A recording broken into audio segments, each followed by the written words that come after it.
नमस्कार बच्चों सभी को।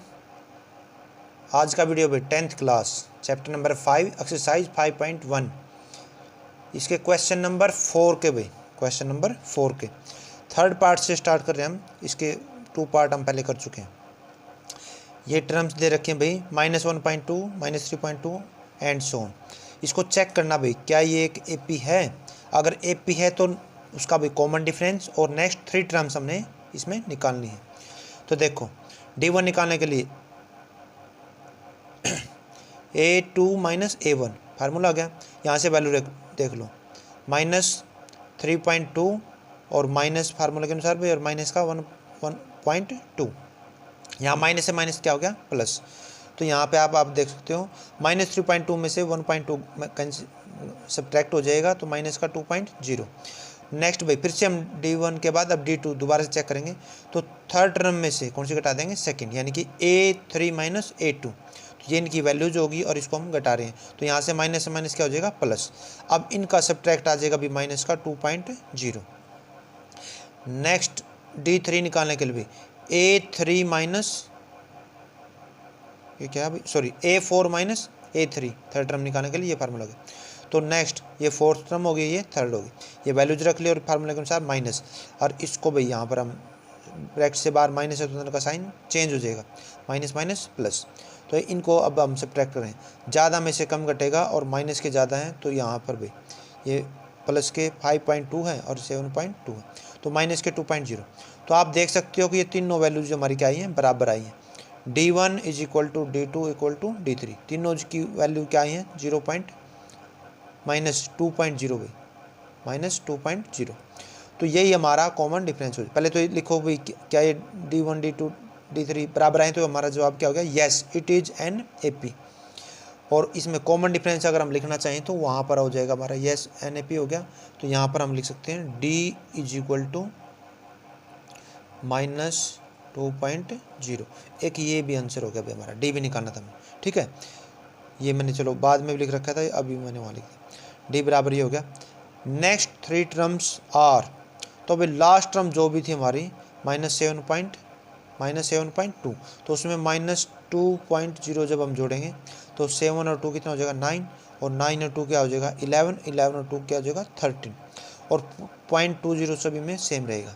तो नेक्स्ट 3 टर्म्स ये होगी। और ये वैसे नेक्स्ट टर्म्स निकालने के लिए जैसे 1 2 3 4 दे रखी ना। फिफ्थ टर्म निकालने के लिए हमारे पास क्या हो जाएगा A+4D फार्मूले के हिसाब से देखें तो। और नेक्स्ट क्या हो जाएगा A+5D, नेक्स्ट A+6D। तो इन फार्मूले की सहायता से ये निकलेगा। अगर फार्मूले की सहायता से निकालना, ये हमने ओरल में कर दिया। ठीक है भाई। नेक्स्ट पार्ट इसका भी क्वेश्चन नंबर 4 का पार्ट नंबर 4। तो देखो भाई -10 -6 -2 एंड 2 इसको हमने चेक करना भी। तो वही फार्मूला रहेगा D1 D2 D3 बार बार निकालेंगे हम वही फार्मूला लेंगे हमारे A2 माइनस A1, नेक्स्ट में A3 माइनस A2, नेक्स्ट में भाई A4 माइनस A3।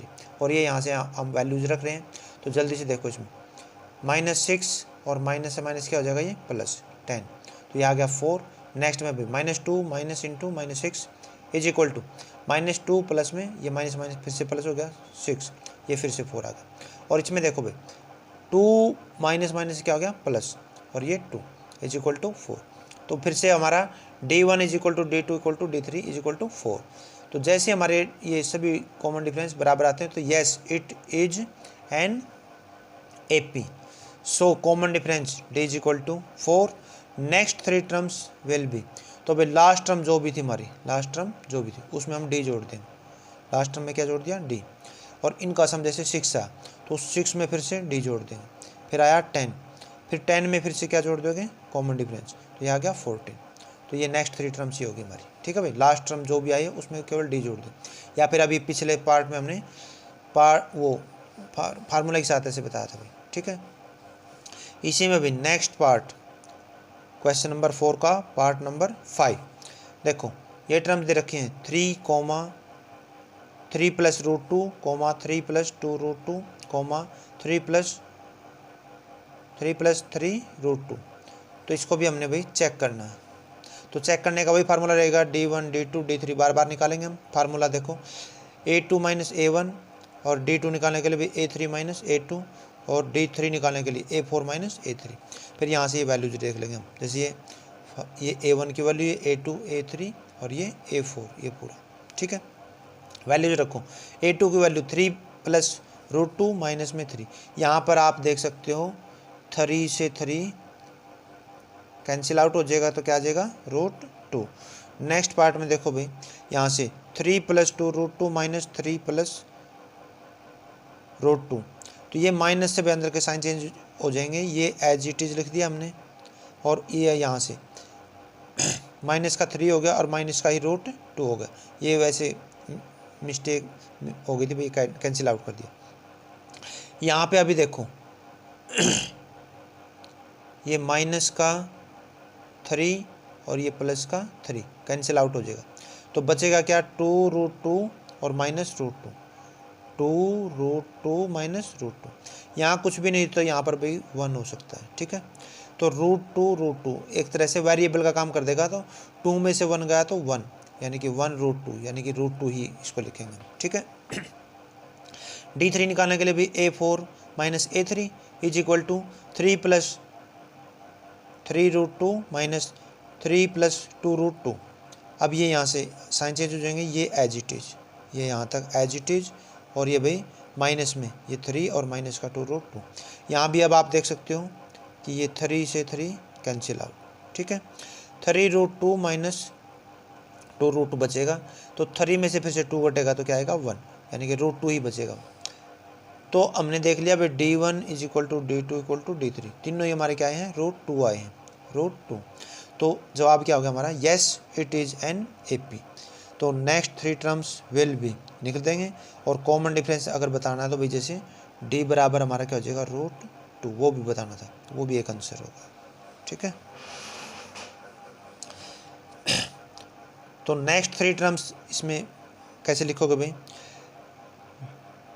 जो भी लास्ट टर्म थी उसमें D जोड़ते रहेंगे, उसमें D जोड़ते रहेंगे।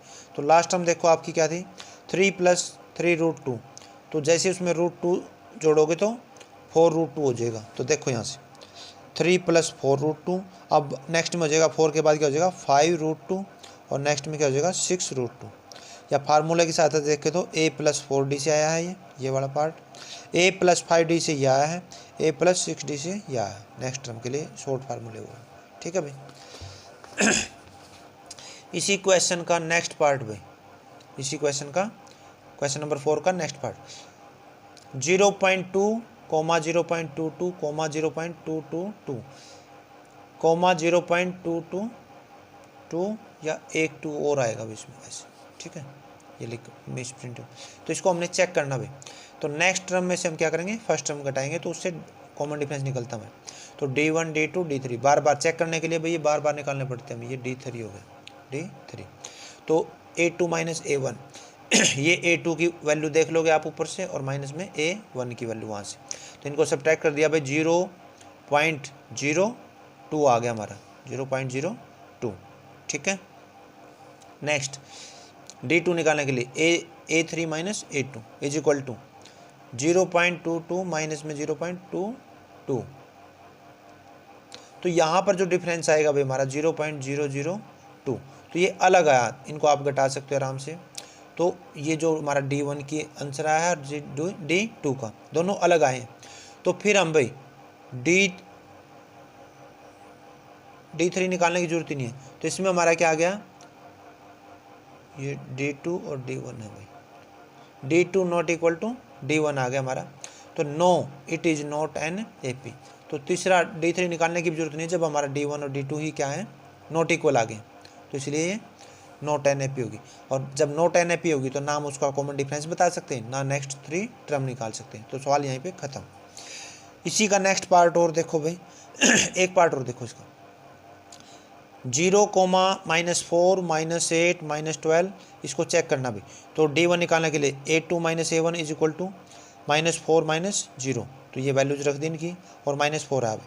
D2 निकालने के लिए A3 minus A2 is equal to, तो ये वैल्यूज ले ली हमने ऊपर से, -8 माइनस इंटू -4, माइनस माइनस क्या हो जाएगा प्लस, तो इनका डिफरेंस फिर से क्या है -4।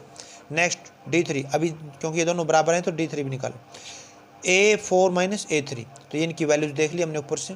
-12 माइनस इंटू -8, माइनस माइनस क्या हो जाएगा प्लस, तो ये फिर से डिफरेंस क्या है -4। तो D1 is equal to D3, तीनों क्या है भाई बराबर। तो क्या हो गया, yes it is an AP। तो अगर AP है तो भाई D हमारा क्या हो गया -4। और नेक्स्ट 3 टर्म्स क्या हो जाएंगी, जो भी लास्ट टर्म आती है भाई ऊपर से हम देख सकते हैं, जो भी हमारी लास्ट टर्म थी -12, तो उसमें D जोड़ दिया तो इससे एक आंसर आ जाएगा। फिर इनका जो सम आएगा वो -16 आएगा, उसमें फिर से D जोड़ दिया। इनका सम आएगा -20, फिर उसमें सॉरी भाई उसमें D जोड़ दिया। तो नेक्स्ट 3 टर्म्स हो गए भी, इनका सम आ गया ये और इसका, तो नेक्स्ट 3 टर्म्स ये हो गया आपकी, ठीक है, -60 -20 -24। तो भाई ठीक है बच्चों, वीडियो बड़ा हो रहा है तो इस वीडियो को यहीं पे ख़त्म करते हैं। Thank you for watching. और भाई प्लीज़ चैनल को सब्सक्राइब करो, वीडियो को लाइक और शेयर किया करो भाई, ताकि हमें मोटिवेशन मिले। Thank you very much.